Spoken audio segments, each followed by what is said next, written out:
Hello dear KTET aspirants, welcome to Toss academy.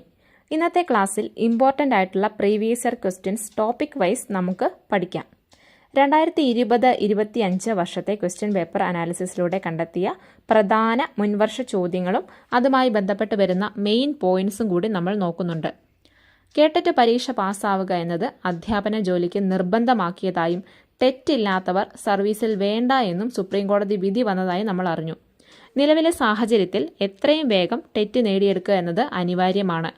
ലഭ്യമായ maximum സമയം കൃത്യമായി പഠനത്തിന് വിനിയോഗിച്ചാൽ ഈ പറയുന്ന കേട്ടറ്റ് നമ്മൾ നേടിയെടുക്കുക തന്നെ ചെയ്യും.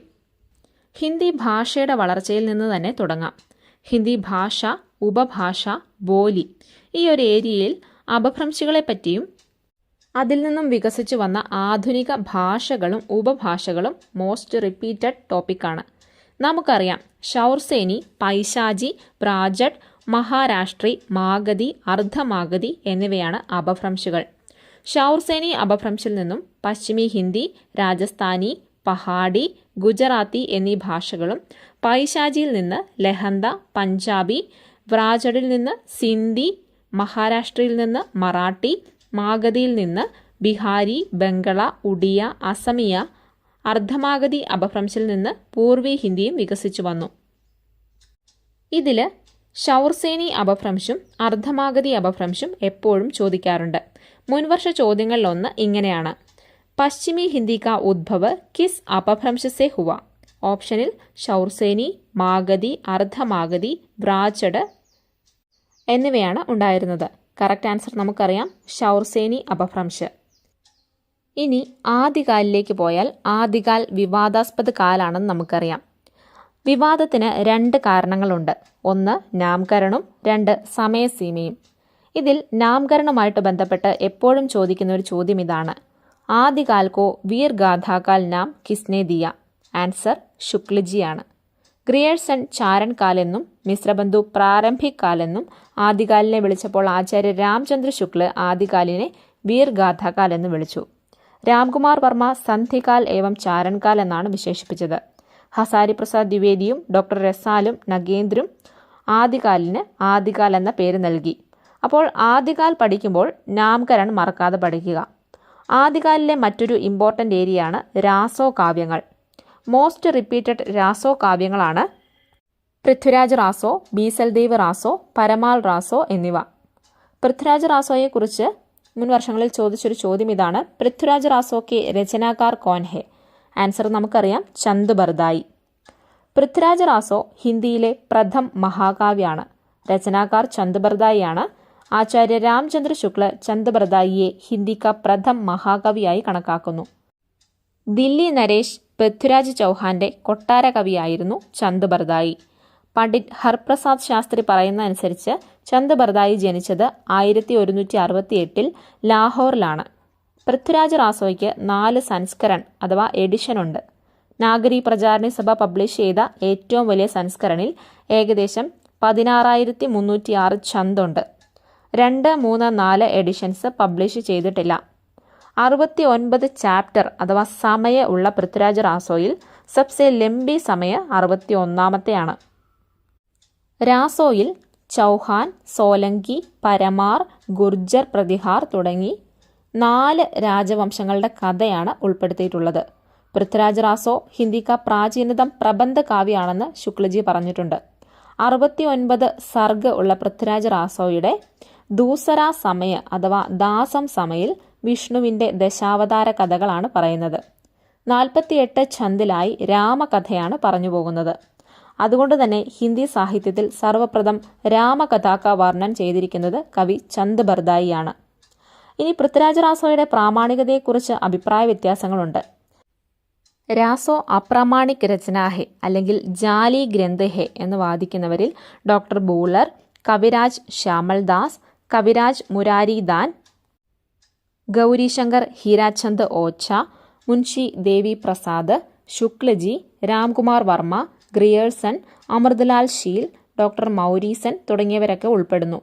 രാസോ പ്രാമാണിക് രചനാഹെ എന്ന് പറയുന്നവരാണ് മോഹൻലാൽ, വിഷ്ണുലാൽ പാണ്ഡേയ്, ശ്യാം സുന്ദർ ദാസ്, മധുര പ്രസാദ് ദീക്ഷിത്, മിശ്രബന്ധു, രാധാകൃഷ്ണദാസ്, ഗാർസാദ താസി, മോത്തിലാൽ മേനാരിയ, ഡോക്ടർ ദശരഥ് ശർമ്മ തുടങ്ങിയവരൊക്കെ. ഇനി രാസോ അർദ്ധ പ്രാമാണിക് രചനാഹെ എന്ന് പറയുന്നവരാണ് ഹസാരി പ്രസാദ് ദ്വിവേദി, ഡോക്ടർ ചാറ്റർജി, മുനി ജിൻവിജയ് എന്നിവർ. ഡോക്ടർ രാം സ്വരൂപ് ചതുർവേദി ചന്ദ് ബർദായിയെ ചന്ദോം കാ രാജ എന്ന് വിളിച്ചിട്ടുണ്ട്. ചന്ദ് ബർദായി ഛപ്പൈ ചന്ദിന്റെ സ്പെഷ്യലിസ്റ്റ് ആണ്.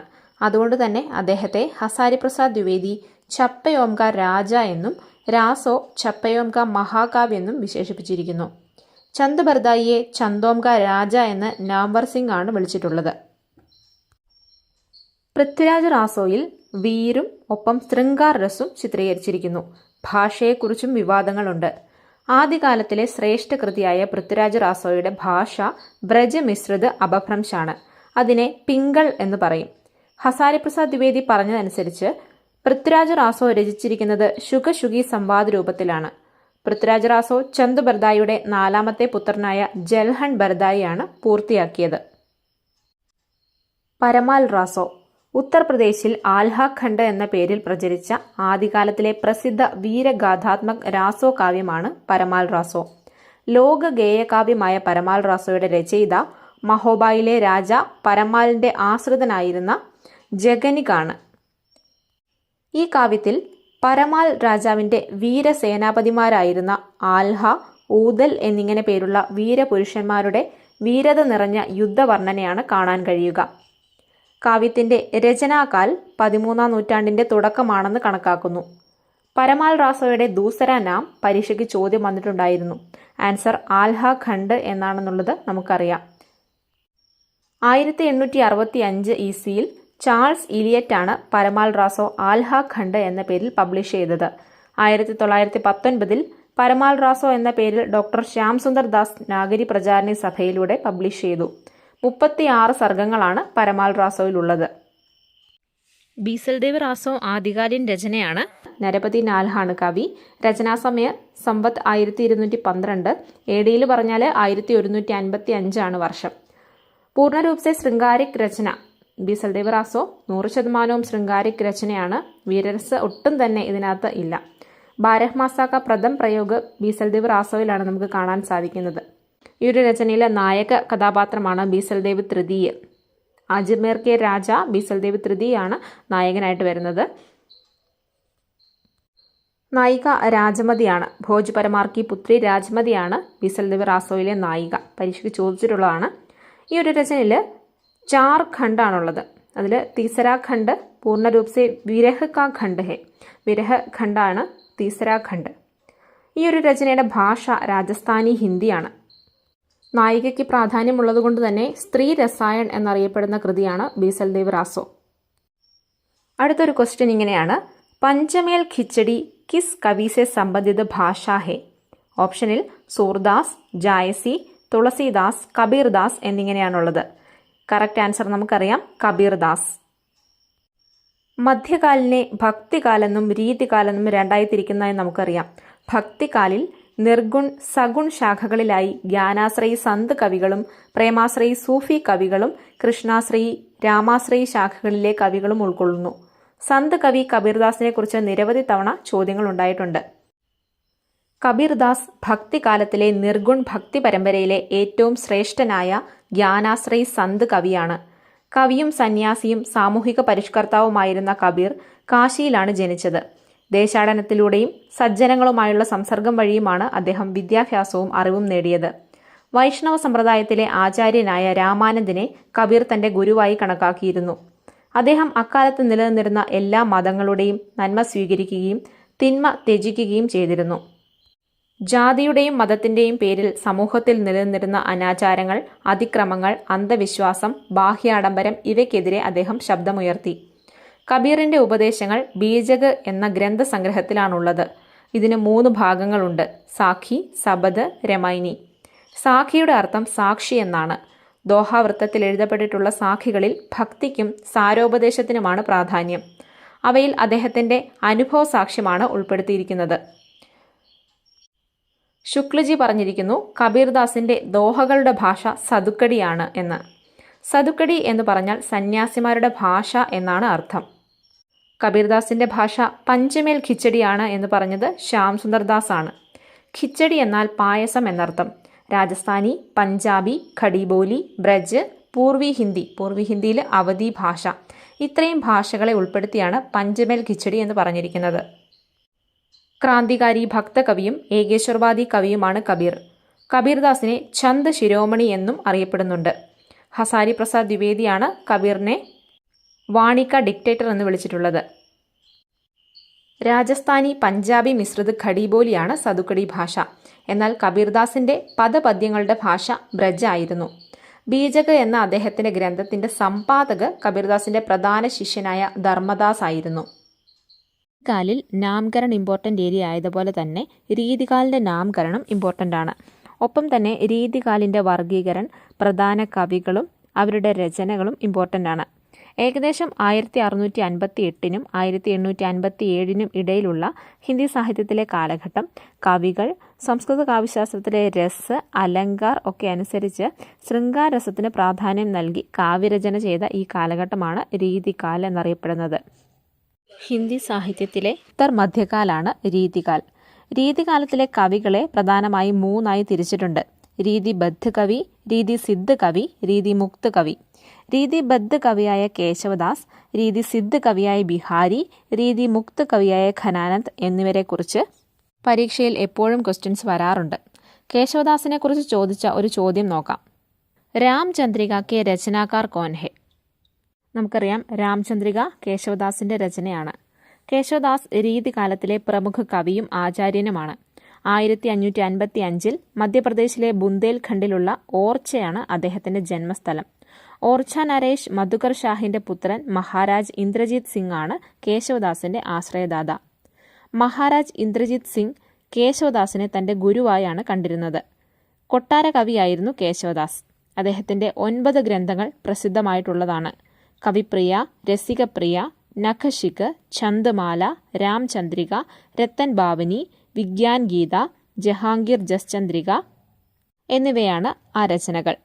രാംചന്ദ്രികയെക്കുറിച്ച് കേട്ടറ്റ് പരീക്ഷയ്ക്ക് ചോദ്യം വന്നത് നമ്മൾ കണ്ടു. കേശവദാസ് ഭക്തികാൽ ഔർ രീതികാൽ കെ സന്ധി സ്ഥൽ കെ കവി എന്നാണ് അറിയപ്പെടുന്നത്.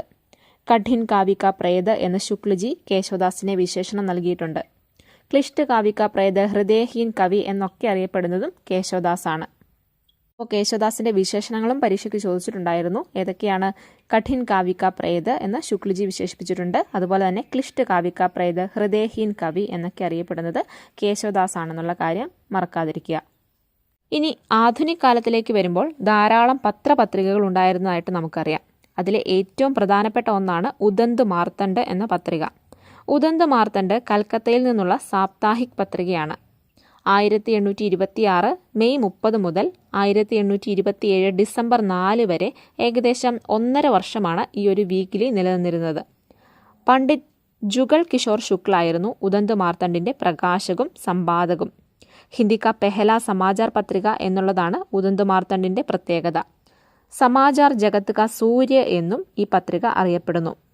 മനു എന്നാൽ ആദിമാനവാണല്ലോ. അതുകൊണ്ട് തന്നെ ഹിന്ദിയിലെ ആദ്യ ന്യൂസ് പേപ്പറിന്റെ എഡിറ്ററും പബ്ലിഷറുമായ ജുഗൾ കിഷോർ ശുക്ല ഹിന്ദി പത്രകാരിത കാ മനു എന്നറിയപ്പെട്ടു. പത്രകാരിത എന്നാൽ ജേർണലിസം. ഹിന്ദിക്കാർക്ക് വാർത്തകൾ അറിയാനും അറിവുകൾ പകർന്നു നൽകുക എന്നുള്ളതുമായിരുന്നു പത്രികയുടെ ഉദ്ദേശം.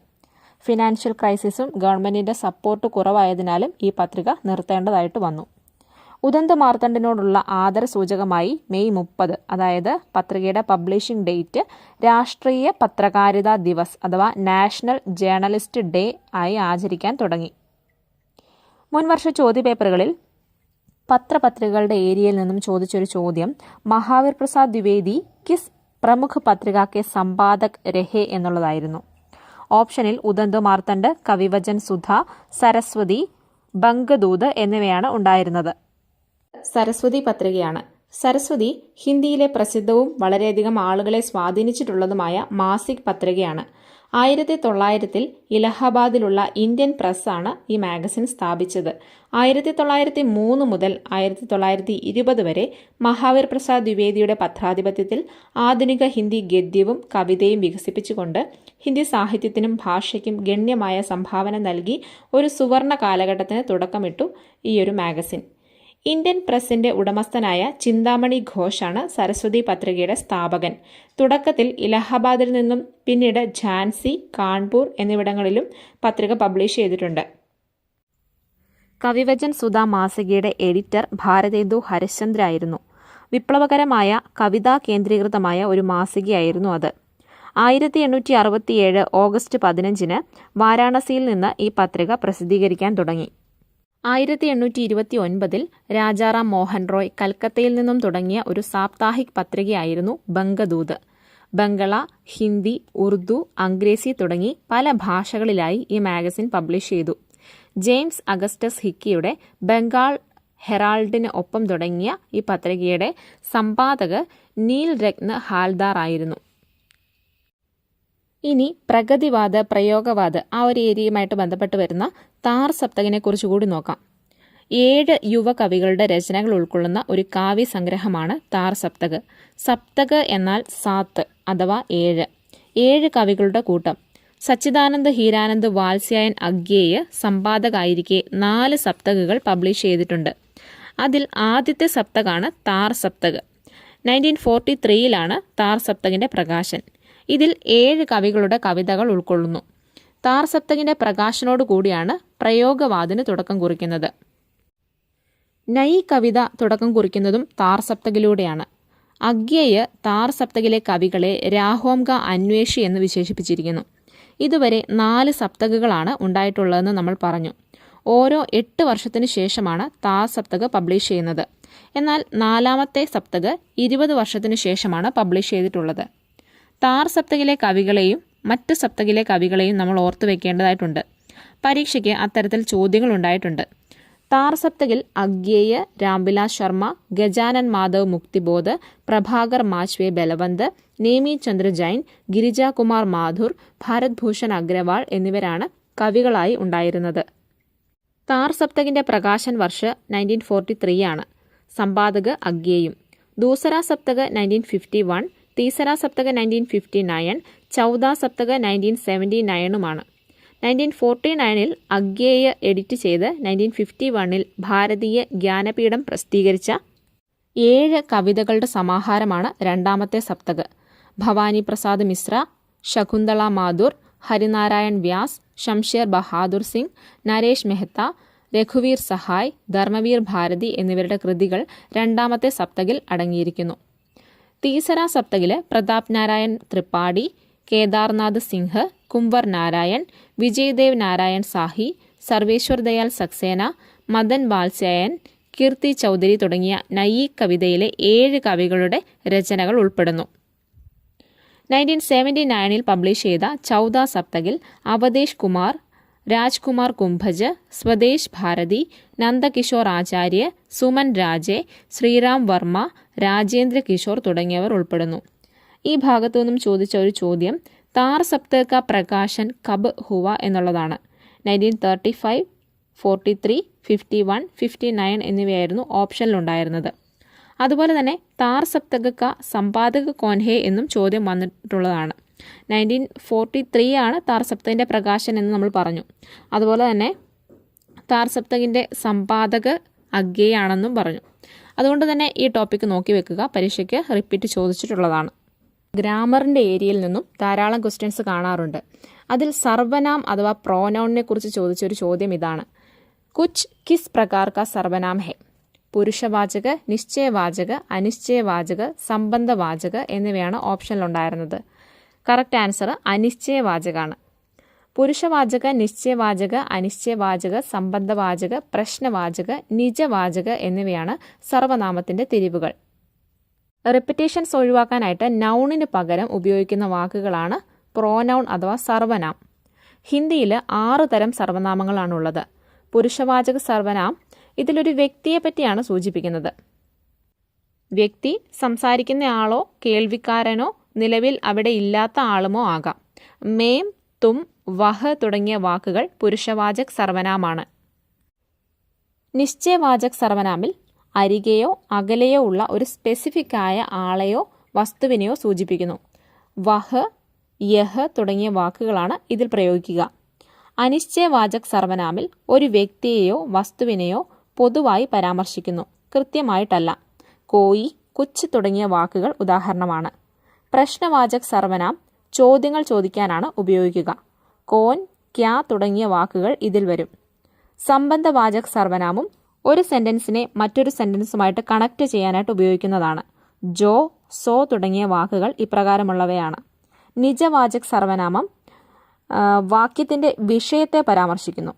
ആപ്, സ്വയം, ഖുദ്, നിജ്, അപ്നെ ആപ് തുടങ്ങിയവ നിജവാചക് സർവനാമാണ്.